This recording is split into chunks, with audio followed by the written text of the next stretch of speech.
Getting involved in real estate transaction is not a matter of if, whether, or maybe, except you don't intend to do something big in your life. Because real estate transaction is going to be one of the highest ticket transaction that you're going to have in your lifetime. So it is imperative that you pay attention to knowing more about real estate, since it's something that you're still going to get yourself involved, whether now or later. And today we want to talk about real estate transactions, what you need to know about real estate transaction. It's going to be a series, but we need to understand basics, because many people are not informed, while many people are misinformed. So you need to be informed and you need to know before you get into real estate transaction. Just like I said, it may be one of the highest ticket transaction that you are going to get involved in your lifetime. So because many people have been hearing acquisition, and just because of that, they are scared, they don't want to get involved. More or less like every land is acquired, and because of that, they don't want to get involved in real estate transactions. So in today's video, we want to talk about this aspect of acquisition. What does it really mean?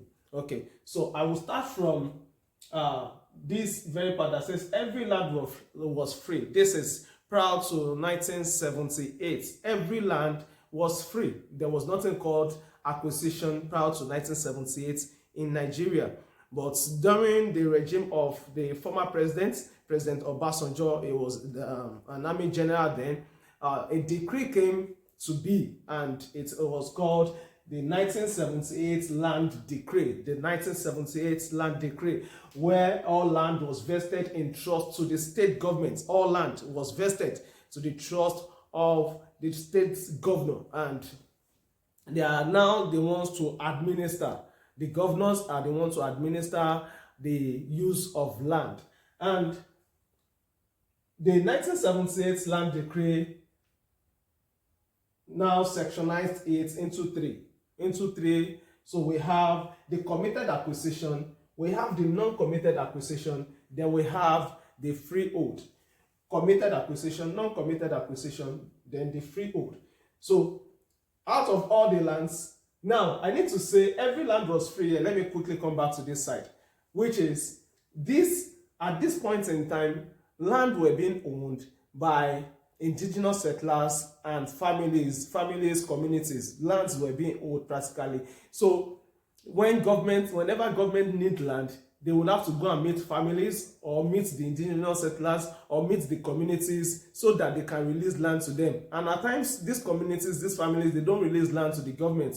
Then that was when the veto power had to come in, that okay, we can't continue to be at the mercy of these indigenous settlers or communities. So the government made a decree that okay, let the governor of the states be the one to administer the land, the use of land. So at that point in time, governors came up with committed acquisition, non-committed acquisition, and freehold, or the decree, sorry, I meant to say. So what is committed acquisition? It means that aspect of land, that portion of land, that size of land is committed for a particular thing, for a particular project.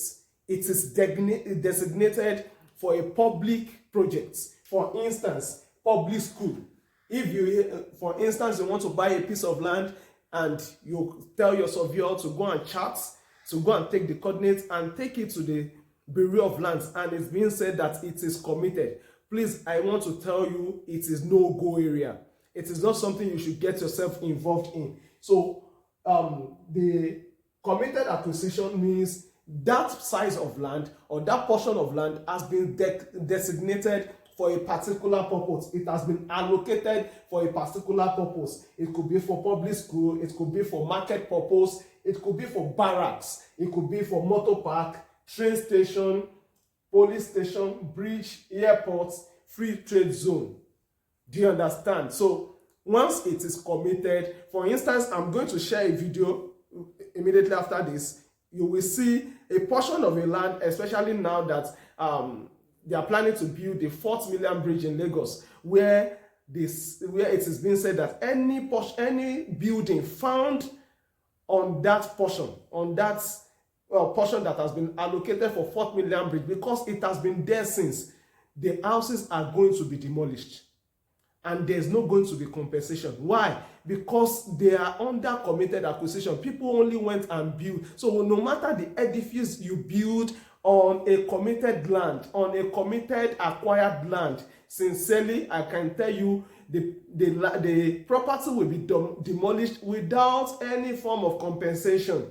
And another thing about committed acquisition is you cannot perfect your documents. For instance, you cannot get a C of O. Once a land is committed, you cannot perfect your document. The only thing you can have, don't say because you have this assignment, that one is not tenable to the governments. Do you understand? So you can't perfect your document. So once you hear committed acquisition, it's a no-go area. So then we have the next one, which is called the non-committed acquisition.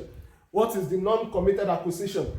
Now, just because the government knows that it is possible that they still need a particular portion of land for a specific purpose later.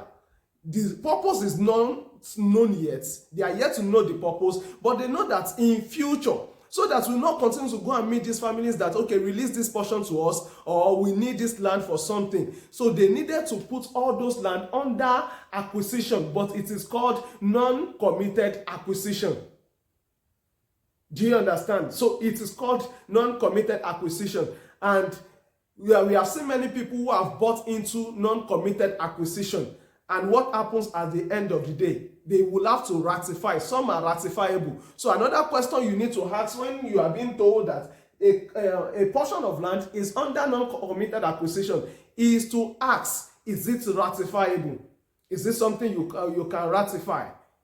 Do you understand? So if it is ratifiable, then you can go ahead. I will cite an example. In Abeokuta, for instance, majority of the portion of Ladere is under acquisition, but it is not committed.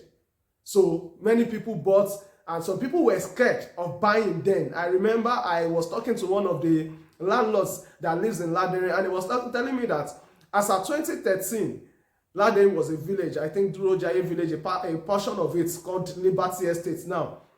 And a plot of land then was being sold between 300 to 400,000 naira. He even bought his own for 400,000 naira. But as of 2023 that I'm making this video, a plot of land at Liberty Estate is not less than 10 million naira. That's even the minimum you can see, maybe under distress sale. Now, many people did not key into that opportunity at that point in time because they were scared. They heard it was an acquisition. It was an acquired land by the government. But some people still went ahead because they were privy to the information that it was ratifiable. So you could key into it. Many people have keyed into such investment because life is full of risk. You should know that even the business you are doing, whatever you are doing in life is full of risk. You only need to do calculated risk. So the calculated portion of this risk is asking, is it ratifiable? You will be taking a non-calculated risk if you don't ask that question whether it is ratifiable or not. So don't just say because it is non-committed acquisition, you now go ahead. For instance, from Okemoson to interchange, to the left and to the right, it is acquired. It is under acquisition. I'm talking about Ogun State now. So you don't just go ahead and say, is it ratifiable? They will tell you that one is not ratifiable, except you are building an industry. So let us move on. So it is not specified what the government wants to use it for. It is only specified that they will use it in the future, but not for a particular purpose. And the last one, which is the freehold.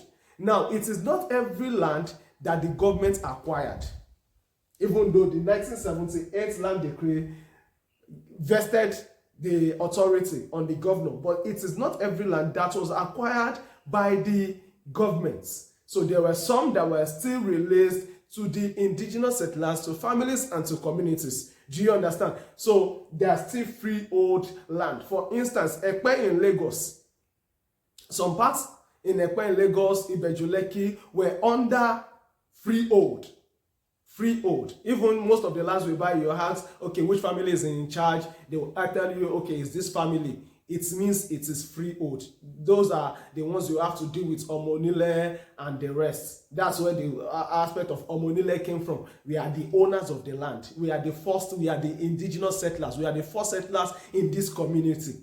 Do you understand? So that is freehold. So majorly land is categorized into three after the 1978 land decree. Number one is committed acquisition. Number two is non-committed acquisition. Number three is freehold. So just like I said in the beginning, that investing in real estate, getting involved in real estate transaction is not a matter of whether, if, or maybe, except you don't want to do something big in your life. So it is imperative that you know about real estate, because sooner or later you are going to get involved, either investing or building your own personal one. Do you understand? So if this video has helped you in one way or the other, kindly share and click on the like button. And if you are yet to subscribe to this channel, kindly click on the subscribe button so that you can be notified, so that you can be a subscriber to this channel, and click on the notification bell so that you can be notified whenever we release a new video. On this channel, we talk about real estate, we talk about finance, we talk about personal development, we talk about business, and we talk about growth pills in the Bible. So we meet in our next video. Stay blessed.